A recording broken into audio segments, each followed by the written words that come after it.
सब जानते हैं, पढ़े लिखे में पढ़े लिखी बात करता हूँ। वो बेच भाई माला भी कह रहे तो ये माला से भी हाथ आली सही से मनाली सही से किसी से माला जी जो को दो प्रकार की माला चलती है। नहीं वो उसका आंसर है, दो प्रकार की माला होती है, जैसे पकड़ने जगदीश न कर ले। हाँ अब मैं बताता हूँ। माला भगत जी, एक होती है अंतर्मुखी, जो मन से जपा जाता है, आप काम भी कर रहे हैं, भगवान का नाम भी ले रहे हैं, ये होगी। और एक माला होती, माला लेके बैठ जाना, उससे क्या होता है, उसके भाव अंदर बाबा भजन कर रहा है, क्या कर रहा है, जैसे मैं ऐसी में माला लेके फेर दूँ ना तुम्हारे सामने, तो तुम बाबा भजन कर दूसरे को प्रेरणा मिलेगी। हरि प्रेरित ते ही अवसर चले मर तो 49, माने भगवान ने प्रेरणा तो किया, तब तो 49 पवन चले। उनने को वैसा नहीं है जो राम जी जो धनुष बाण उठा रहे हैं ना, वो ऐसे वैसे नहीं समझना। जैसे दो बाण चले, कौन चले, द्रोणाचार्य ने बाण चलाया, अब बाण चलाने तो आ गया, वापस करने नहीं आ रहा, अब कहाँ जाए बाण, अब बताओ। और अर्जुन ने बाण चलाया, उसको बाण चलाने का भी आता था और वापस करने का भी आता था। भाई आना भी तो चाहिए चीज। अब आदि गुरु शंकराचार्य क्या बोला, भगवान शंकर जी का स्वयं अवतार है आदि गुरु शंकराचार्य। क्या है आदि गुरु। अब जैसे ये लोग कहते तो मैं समझ गया, कस्तूरी मृग की नाभि में होती है, क्या होती है, कस्तूरी मृग की नाभि में होती है, अज्ञानता के कारण वो जंगल जंगल में भटकता है। ईश्वर का निवास, परमात्मा का निवास हृदय के अंदर होता है, तो अज्ञानता के कारण वो जंगल जंगल में मंदिर में ढूंढता है। कस्तूरी को नाम लेते फिर याद आई वे केसर भूल गया केसर भूल गया। हाँ केसर कस्तूरी होती है ना, तो उसका उन्हें बदलेगी नहीं है। हाँ और सुनो, दृष्टि किसके पास थी भाई, आका जे गई आका जे भाई ये में डाल दे, थैंक यू।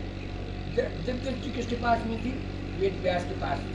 उन लोगों संजय को दे दो, संजय ने कहा जटराज को दे दो, जटराज ने कहा मैं क्या करूंगा, मेरे को आंखों में देखता नहीं, तुम संजय को दे दो। कुरुक्षेत्र में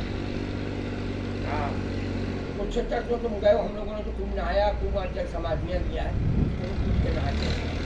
तो उन्होंने कहा ये जो हमारा काम किया वो तो हमारे को लगा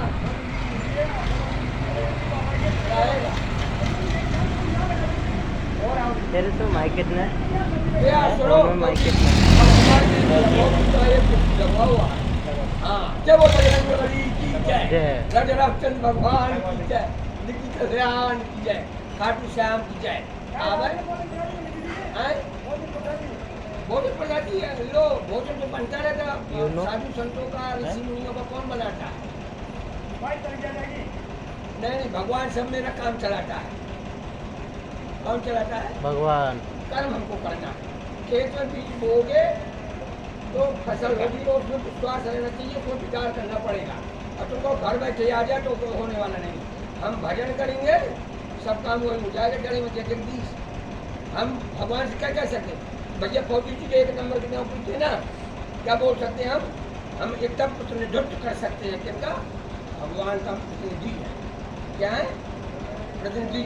मैंने कहा छुट्टी मिले, हमारा फौजी आ जाए, छुट्टी मिल गई हमारे जगदीश। हमको हृदय से उनसे अर्थ लगाना पड़ेगी, वो जाएगा अधिकारी के मन को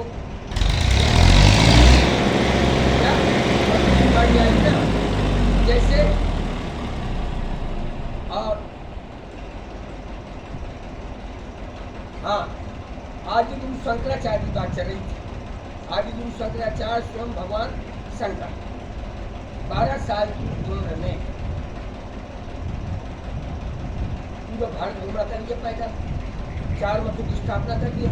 वो बोले अहम ब्रह्म अस्ति, अहम ब्रह्म अस्ति, मैं ब्रह्म हूँ, मैं ब्रह्म हूँ, फिर वो शंकराचार्य बोले भिन्ने भिन्ने मुंडे मुंडे की, सबका भिन्ने भिन्ने मुंडे मुंडे, सबका दिमाग अलग अलग होता है, सबका विचार अलग अलग होता, भिन्न भिन्न। फिर क्या बात बोले भग गोविंद मूल मती, आखिर में भगवान को भजना पड़ा कि नहीं आना, भगवान की शरण में आना पड़ा। भगवान को खूब कौन करता है? जो खिलाफ जो होता है। हम अभी जैसे युवा अवस्था में हम भगवान का भजन करते हैं, लड़का युवा अवस्था में है तो साला IPS IAS पटवारी तहसीलदार बन सकता है, तो उसको एक लक्ष्य रखना पड़ेगा, एकलव्य जैसा। क्या एकलव्य को कोई मंत्र दिए, वो क्या बोला? गुरु द्रोणाचार्य, मैं क्षत्रिय पुत्रों को दीक्षा देता हूँ, बोला था ना। और उसने कहा मैंने तो गुरु आपको मान लिया, और उसने कान तो नहीं फूका था, दीक्षा ने बोला गुरु मान लिया, उसने हम मांग लिया, उसने दीजिए नहीं दीजिए, दिया नहीं दीजिए गुरु द्रोणाचार्य। और 100 भाई ऐसे खड़े थे, 5 भाई ऐसे खड़े थे, 5 भाई। तो उसने कहा उस तरफ पार्टी में दुर्योधन की तरफ था भीष्म में गंगा पुत्र, इच्छा मृत्यु का वरदान, ठीक कर्ण था। और वो बोलो धर्मराज युधिष्ठिर जाता हूँ, बाबा जी का आशीर्वाद लिया, उनको प्रणाम कर रहा हूँ। भीष्म में गंगा पुत्र के भीम नकुल सहदेव ने बोला, क्या बोला भीम नकुल सहदेव ने? तुम्हारा बड़ा भाई है और तुमको अपने बड़े भाई पर विश्वास नहीं, और आपका भाई सब भाई एक माँ के बच्चे हो और तुमको अपने भाई पर विश्वास। तुम्हारा बड़ा भाई जो निर्णय लेगा सबके हित में लेगा, भाई जो निर्णय लेगा सबके हित में। भगवान श्री कृष्ण ने कहा जाने दो। भगवान कृष्ण ने भेजा कि नहीं भेजा? किसको? धर्मराज युधिष्ठिर को, गंगा पुत्र भीष्म पितामह को आशीर्वाद लेने के लिए भेजा। उनने कहा विजय भाव, क्या बोल दिए? विजय भाव, विजय भाव। और मुख से निकली वाणी और हाथ से निकला डीला, काम छोड़ने वाला है ना, अब तुरंत विजय बोलते। अब काका दुर्योधन कह रहा है कि तुमने महाराज क्या कर दिया, भीष्म गंगा बोला आप तो हमारी उसमें और आशीर्वाद को दे रहे हो, आशीर्वाद उनको दे रहे हो। कहा अब मैं क्या करूं, मुख से पानी निकला, अब क्या करूं बताओ।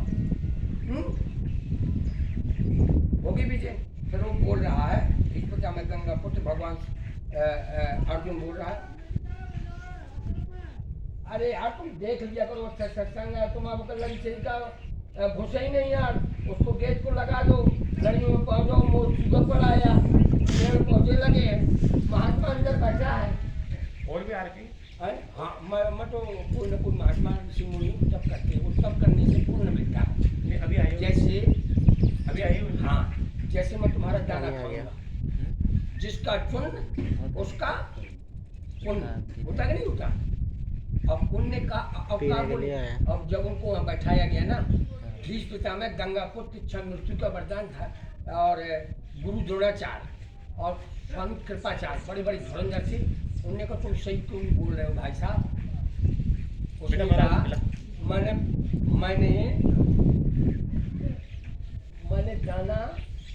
दाना उसका खाया है।